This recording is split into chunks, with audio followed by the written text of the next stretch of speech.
It's time Ohio recognizes Woody Hayes. The Ohio State football coach won 3 national titles and 13 Big Ten championships from 1951 to 1978. Hayes' tempestuous personality brought him praise and criticism, but his conservative style of football, known as 3 yards and a cloud of dust, made Woody Hayes a legend in the annals of college football. Woody Hayes, the pride of Ohio.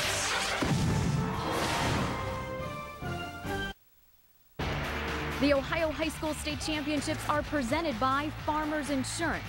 Find a knowledgeable local farmers agent at farmers.com. We are insurance, we are farmers. Taco Bell, think outside the bun. Time Warner Cable. And by East Bay, the athletic sports source.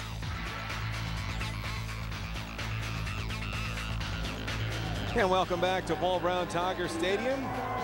Fans braving the cold. You saw the temperature at game time in the mid-20s. Guarantee no longer mid-20s. I can honestly guarantee that. 26-19 as we get set to start the third quarter. Mike Cairns, Greg Fry, Allie LaForce from Paul Brown Tiger Stadium.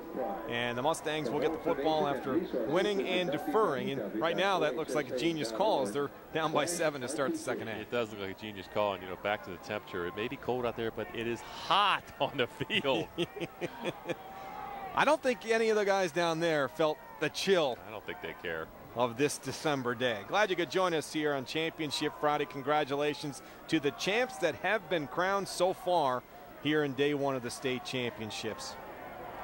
Get ready for another day coming your way tomorrow, beginning with our studio show tomorrow morning as Andre and Dustin and Ryan get you caught up. And of course you can join them after each and every game, at halftime of each and every game. They're the hardest working guys right now in the business. And when you get 3 football players together talking football, well, you just can't beat it.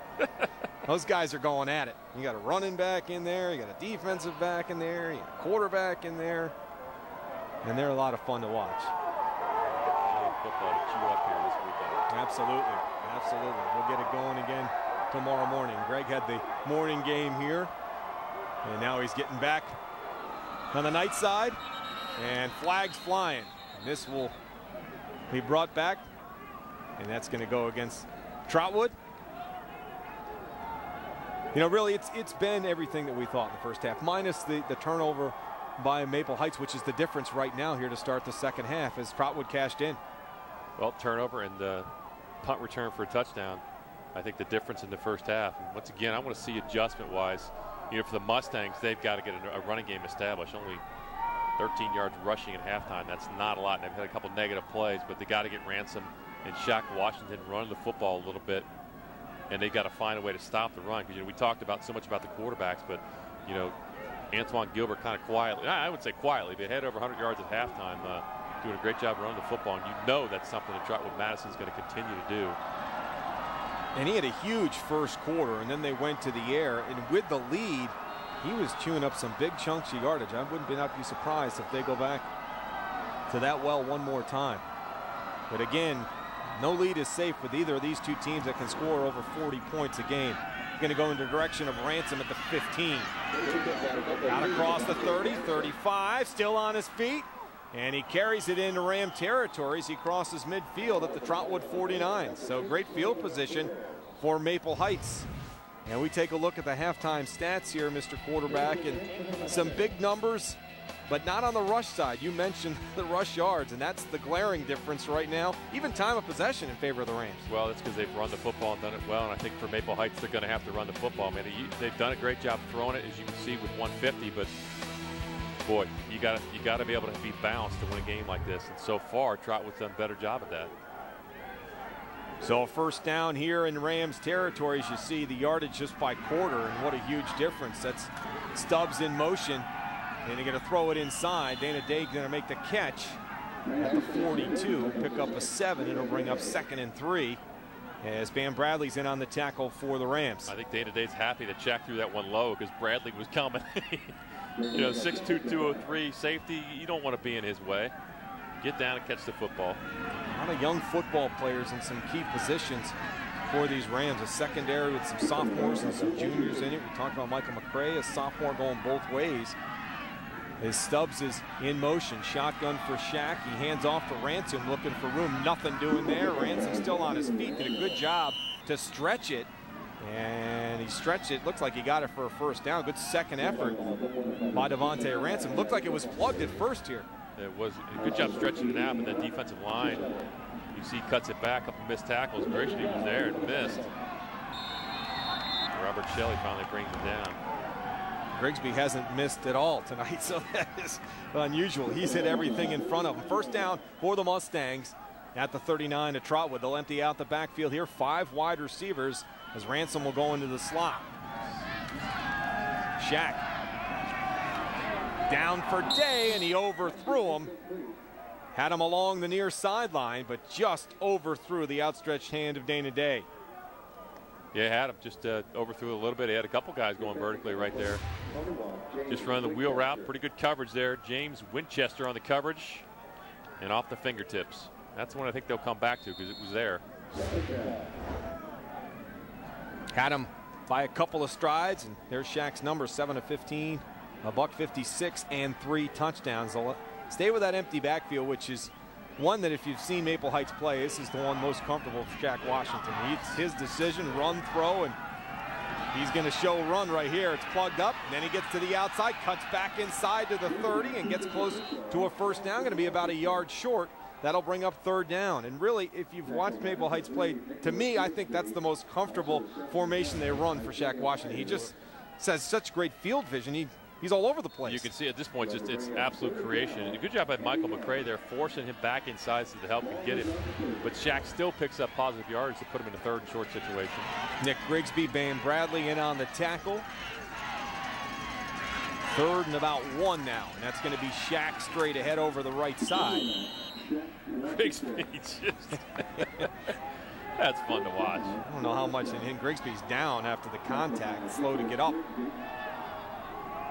Boy, I love watching linebackers just calm downhill like he does.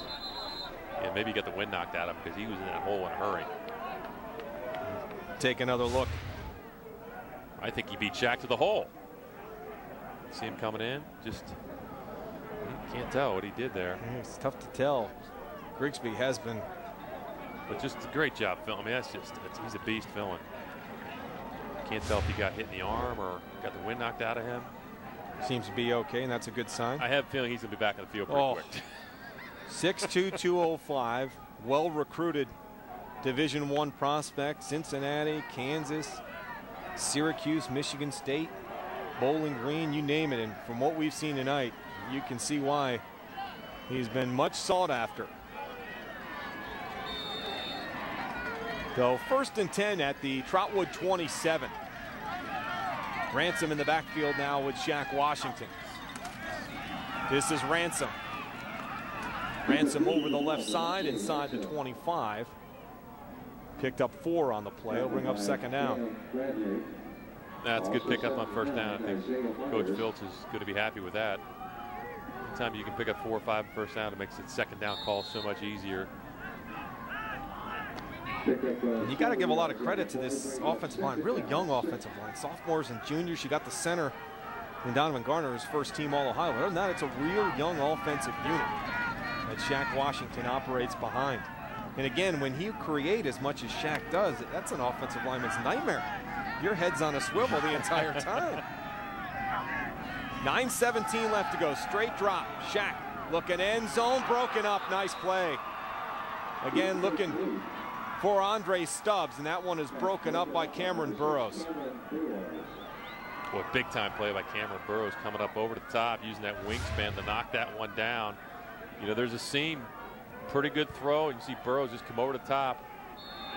And that's where, as a receiver, you know, as a savvy receiver, you got to feel that and kind of box him out and take him away and go up and get that thing. That's another one of those big young guys we talked about. 6'1", 175-pound sophomore, making a nice play there. 4 for 7 now on third down to the Mustangs. 3rd and 6 from the Rams, 23.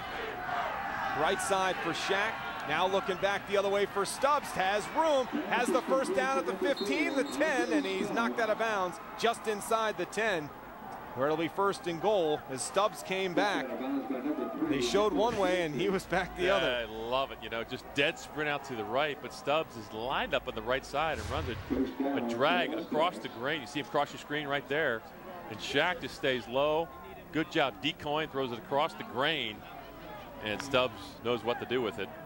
14-yard pickup. Nick Grigsby back in the ball game, and he saved the touchdown right there. It's a good thing he came back. That was a nice play. The 1st and goal from the 9. 9 minutes exactly left here, third quarter. 26-19 Trotwood. That's Ransom in motion. Shaq going to keep the football at the 5, and he's in for the touchdown. So Shaq Washington goes in from 9 yards out. And the Mustangs a point away from tying this one up. Nice fake to Devontae Ransom, opened things up on the left side, and with that speed, Shaq got it in untouched. He's got to love his desire. He knew exactly what he was doing right here. You see the guard pull right there. Alex Jones, I believe, was the one that led the way, but excellent job on the fake. Shaq saw the seam, got it in the end zone, and we are, dare I say, an extra point away from tying. Don't say it. Well, let's give the guys who blocked ahead of him a lot of credit. Yes, There's a absolutely. good block by Kendrick Wilbert, and then, of course, Levon Perkins with the seal at the end there to allow him to get in. And you're not going anywhere without those guys' help, as athletic as Shaq is. We're an extra point away here from a tie with 8:56 left to go. This has been the only question mark on both sides tonight, and that one is blocked. As I said, the big question mark on both sides tonight has been the kicking game. Anything else has been a lot of fun to watch. So they blocked the extra point, and with 8:56 left to go, 26-25, the Rams on top. Let's send it back down to Allie LaFour, standing by with the newest Hall of Famer, especially in Browns territory, Joe DeLamalore. I am lucky enough to be joined by this Hall of Famer who is very into the game, so we're lucky to get his attention for a minute, but very good to have you. How does it feel to be so close to the Hall of Fame? I love it because I love high school football. It's passionate. It's different than college, different than pro. The kids, you know, they're just playing their hearts out. And a lot of them are playing both ways. It's very difficult for them. It's a great game. I love it. And you live in